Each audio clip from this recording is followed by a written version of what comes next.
Salut, c'est Trado, content de vous retrouver pour la mise à jour des zones d'accumulation rationnelle pour l'or, l'argent et les platinoïdes et également l'actualité des métaux précieux. J'ai trouvé pour vous 4 choses qui pourraient vous intéresser ce week-end.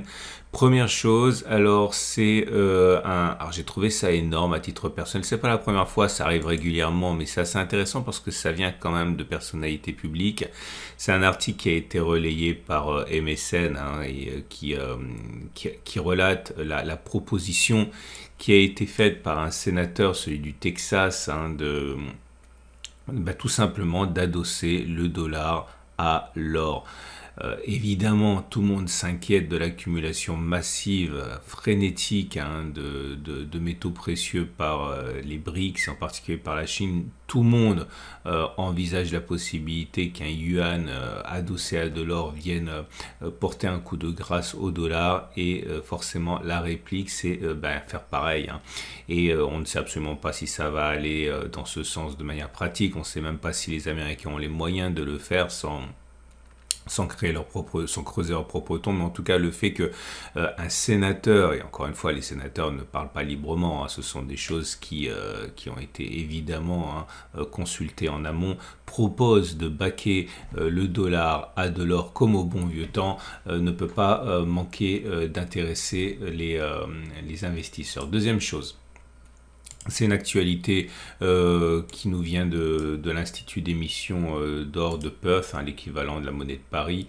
En Australie, c'est un des plus gros fabricants exportateurs d'or du monde et comme on pouvait s'y attendre, on est sur un record de 3 mois pour l'or et pour l'argent produit et exporté. Troisième actualité que j'ai trouvé également intéressante, c'est IG est un broker, un courtier pour produits dérivés et pour à destination essentiellement des traders, et ils ont un indicateur qui s'appelle l'indicateur contrarien qui part du principe que la majorité a généralement tort. C'est comme ça que ça se produit et il faut voir que pour la première fois depuis des mois, la majorité des clients IG considèrent que l'or va baisser.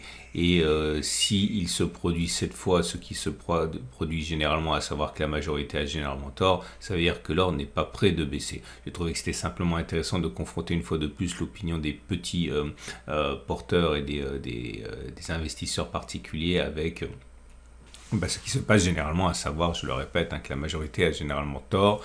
Et la dernière chose que j'aimerais évoquer avec vous, c'est le fait que j'ai eu le plaisir de donner une petite interview, un petit podcast à Veracash et j'y expose justement ma stratégie en quelques mots très très simples, ce qu'est l'accumulation rationnelle, ce qu'elle peut vous apporter, pourquoi est-ce que je considère que la DCA qui est la meilleure méthode d'investissement, le dollar cost averaging, peut néanmoins être améliorée avec l'accumulation rationnelle. Bref, c'est un format audio, n'hésitez pas à l'écouter, j'essaie d'être très pédagogue, de ne pas rentrer trop dans la technicité, et c'est un format audio, donc ça veut dire que vous pouvez l'écouter en marchant dimanche, le week-end, dans les transports en commun, discrètement pendant le repas de famille dominical. Bref, n'hésitez pas, en quelques minutes je fais le tour de la DCA, ça pourrait vraiment comprendre mieux ma façon de travailler, ma façon de penser et ma façon d'investir depuis des années et des années. On va passer aux zones d'accumulation rationnelle. Et on commence par l'or libellé en euros qui est toujours en mode pause depuis un mois après avoir progressé depuis 2 mois de près de... Alors entre les plus bas du 28 et les plus hauts c'était 11% et donc on consolide, c'est normal, ce sont des choses très classiques. Un support intermédiaire s'est établi à 1707-1796. J'espère plutôt un retour sur la zone des 1786-1783. Ce serait classique. Si vous êtes des habitués de mon format, vous savez que les résistances cassées deviennent généralement support. Elles attirent les cours. Mais en tout cas, un retour sur les 1807-1796 et zone d'accumulation rationnelle déjà. La tendance de fond est haussière, la tendance de long terme est haussière. Les bougies Aiki-Nashi montrent que pour l'instant, aucune raison de privilégier une fin de la baisse. Bien au contraire, on pourrait tout à fait envisager d'aller chercher le niveau de support que j'ai mentionné. En tout cas, pas de matière à se précipiter. Pour l'instant, on a beaucoup monté. On est beaucoup monté depuis le 1er novembre 2022, le plus bas récent. On a progressé alors attendez, je vais vous montrer ça, mais c'est important parce que c'est pas une petite valeur, l'or, ce sont des choses quand même qui sont assez lourdes à bouger, qu'on ait pris 15% en l'espace de quelques mois mérite d'être consolidé. Ce qui se passe actuellement est totalement classique. Donc, Je le répète, un retour sur les 18,07, 17,96 est envisageable. Encore mieux 17,86, 17,83 pour la zone d'accumulation rationnelle. Et pour l'or libellé en dollars, c'est la même chose, hein. Si ce n'est qu'un reflux sur une zone d'accumulation rationnelle importante a déjà eu lieu. On voit que les cours sont en train actuellement de végéter dans la résistance majeure des 19,80, 20,80. On en a parlé déjà à moult reprises, hein, c'est normal.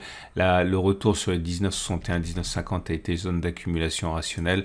On peut même ajouter une nouvelle zone d'accumulation rationnelle, il me semble, pour les plus pressés. Alors attention, hein, j'insiste encore et encore, il n'y a pas matière à se dépêcher si vous avez accumulé préalablement.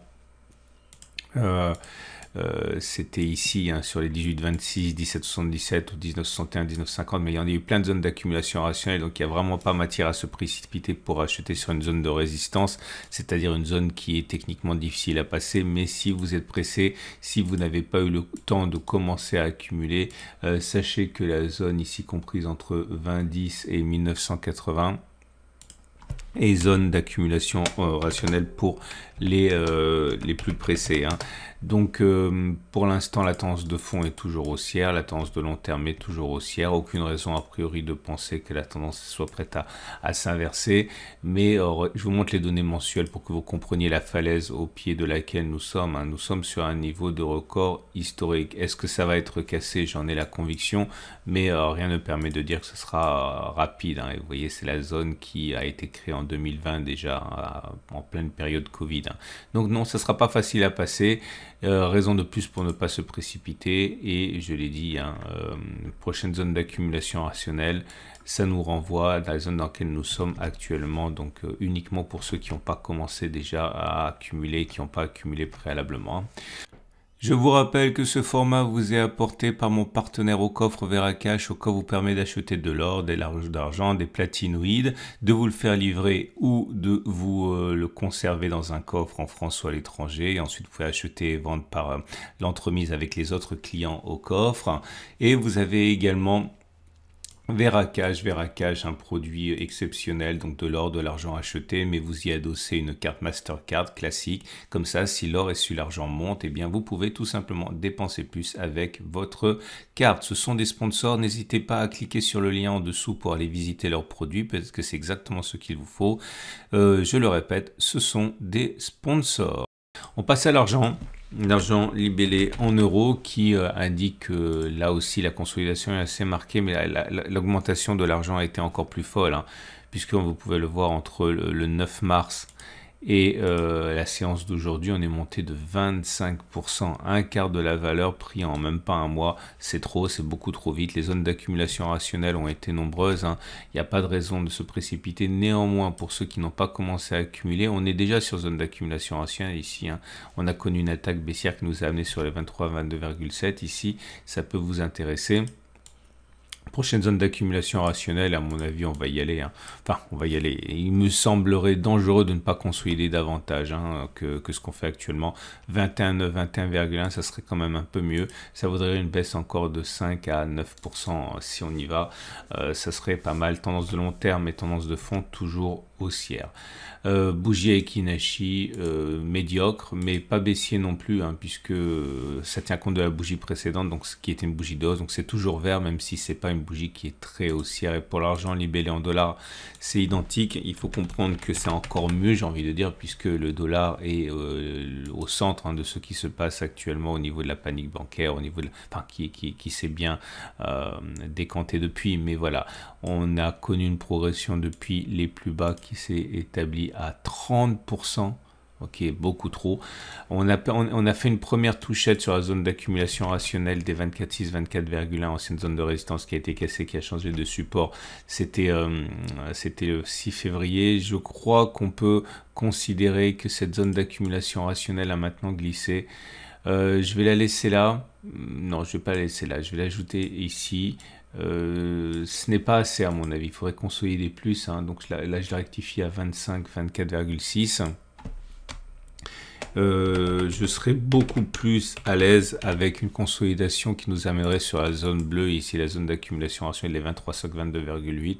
Ce serait bien, ça veut dire que j'espère une baisse encore de 7 à 10%, ce serait beaucoup plus sain. De toute façon, si vous ne consolidez pas, au bout d'un moment, ça tombe de manière encore beaucoup plus sévère. Hein. Donc, ça serait vraiment une bonne idée de consolider davantage et je pense qu'on va le faire. On va passer maintenant au platinoïde.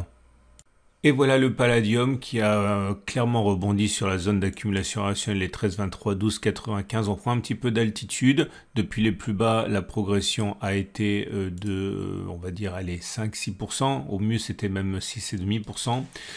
Pas assez pour remettre les choses dans le bon sens, puisque la tendance de long terme est encore baissière, la tendance de fond est baissière également, mais on va pas bouder notre plaisir, c'est quand même mieux que la semaine dernière.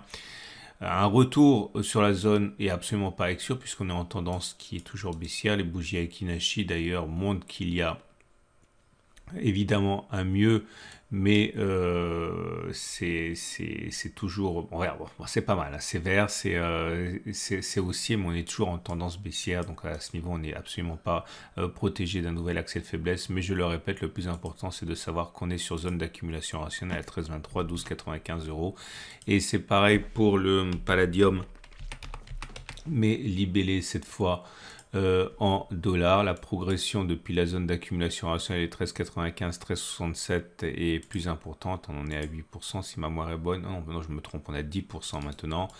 La bonne nouvelle, c'est qu'on arrive à se hisser au-dessus de la moyenne mobile à 50 périodes. Donc la tendance de fond n'est plus baissière, elle est simplement neutre, puisque la M50 descend toujours. Par contre, la tendance de long terme est baissière. Les bougies Aiki-Nashi là aussi sont plutôt bien orientées, hein, puisque vous avez des bougies vertes sans mèche basse, donc il est plus plausible que l'on continue de monter plutôt que l'on ait fait les plus bas. Et la grande différence avec le palladium en euros, encore une fois, c'est qu'on a réussi à se hisser au-dessus de la moyenne mobile à 50 jours, zone d'accumulation rationnelle, 13,95, 13,67. On termine avec le platine. Le platine libellé en euros qui est également plutôt en forme, hein, avec une progression depuis fin février qui s'élève à 11%. On arrive à passer au-dessus de la M50, au-dessus de la M200, donc la zone de la tendance de fond et la tendance de long terme sont haussières. On peut considérer qu'on a construit une nouvelle zone d'accumulation rationnelle. Elle est là.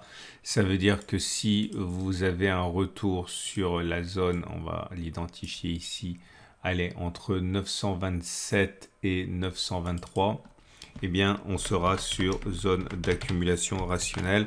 Pour ceux qui n'ont pas acheté, ça pourrait être une opportunité. Bien sûr, il y a eu d'autres opportunités avant, notamment ici, hein, ou là, mais c'est pas mal pour ceux qui n'ont pas du tout commencé à accumuler. Les bougies Aiki-Nashi montrent que c'est plutôt haussier, puisque vous avez des bougies qui sont vertes sans mèche basse, donc il est plus plausible que l'on continue de monter plutôt que l'on ait fait les plus hauts. Et c'est la même chose pour le platine libellé en dollars, plutôt en grande forme. On est dans une situation où la tendance de long terme et la tendance de fond sont haussières, hein, puisqu'on est au-dessus de la M200 et la M50 qui montent. La zone d'accumulation rationnelle maintenant devient cette zone ici. Okay, pour ceux qui n'ont pas eu l'occasion d'accumuler préalablement, ça veut dire qu'on en est à, je vais vous le dire, ici entre 1030, on va dire entre 1030 et 1015, on est sur zone d'accumulation rationnelle. La prochaine zone, si on y va, hein, serait 963, 958 $. C'en est terminé de ce tour d'horizon de l'or, de l'argent et des platinoïdes. Je vous rappelle que si vous voulez lire les articles que j'ai mentionnés ou écouter le format court audio que j'ai produit pour Veracash et en savoir davantage sur l'accumulation rationnelle, sur actions, sur or, sur tout, en fait, vous avez un lien en dessous de la vidéo. Excellente journée et à mercredi pour la mise à jour.